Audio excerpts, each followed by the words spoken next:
പൊന്നാനിയിൽ ബൈക്കിലെത്തി വയോധികയുടെ മാല പൊട്ടിച്ച പ്രതി പോലീസിന്റെ പിടിയിലായി. പൊന്നാനി ബിയ്യത്ത് കഴിഞ്ഞ ജൂൺ 20-ന് ബൈക്കിലെത്തി BM സ്വദേശിനിയായ വീട്ടമ്മയോട് വഴി ചോദിക്കാനെന്ന വ്യാജേനെ ബൈക്ക് നിർത്തി കഴുത്തിൽ കിടന്ന 1.5 പവന്റെ സ്വർണമാല പൊട്ടിച്ച് കടന്നുകളഞ്ഞ കേസിലെ പ്രതിയെ പൊന്നാനി പോലീസ് കോഴിക്കോട് നിന്നും പിടികൂടി. കോഴിക്കോട് താമരശ്ശേരി പുതുപ്പാടി പുത്തൻവീട്ടിൽ നാസറിന്റെ മകൻ 28 വയസ്സുള്ള റംബൂട്ടാൻ അനസ് എന്ന അനസിനെയാണ് 1 മാസത്തോളം നീണ്ട അന്വേഷണത്തിനൊടുവിൽ പോലീസ് കോഴിക്കോട് നിന്നും പിടികൂടിയത്.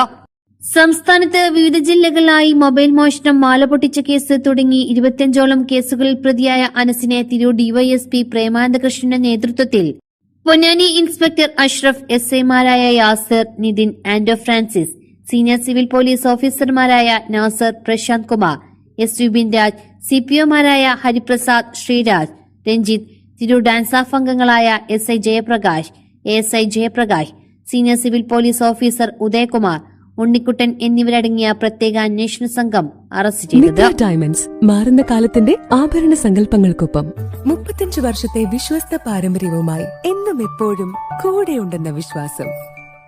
Basit wedding mall, Basith arcade, Poongottukulam.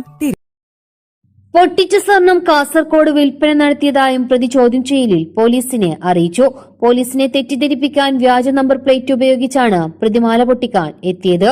100ഓളം CCTV ക്യാമറകൾ നിരീക്ഷിച്ചും മുമ്പ് സമാന രീതിയിലുള്ള കുറ്റങ്ങളിൽ ഉൾപ്പെട്ട 15ഓളം പേരെ നിരീക്ഷിച്ചും കളവ് കേസുകളിൽ പ്രതികളായ 40ഓളം പേരുടെ ഫോൺ കോളുകളുടെ വിശദാംശങ്ങൾ പരിശോധിച്ചും കിട്ടിയ തെളിവുകളുടെ അടിസ്ഥാനത്തിലാണ് പോലീസ് 1 മാസം നീണ്ട അന്വേഷണത്തിനൊടുവിൽ പ്രതിയിലേക്ക് എത്തുന്നത്. പെരിന്തൽമണ്ണയിൽ ജ്വല്ലറി ഉടമയെ ആക്രമിച്ച് 3 കിലോഗ്രാം സ്വർണം കവർന്ന കേസിലും അനസ് പ്രതിയാണ്.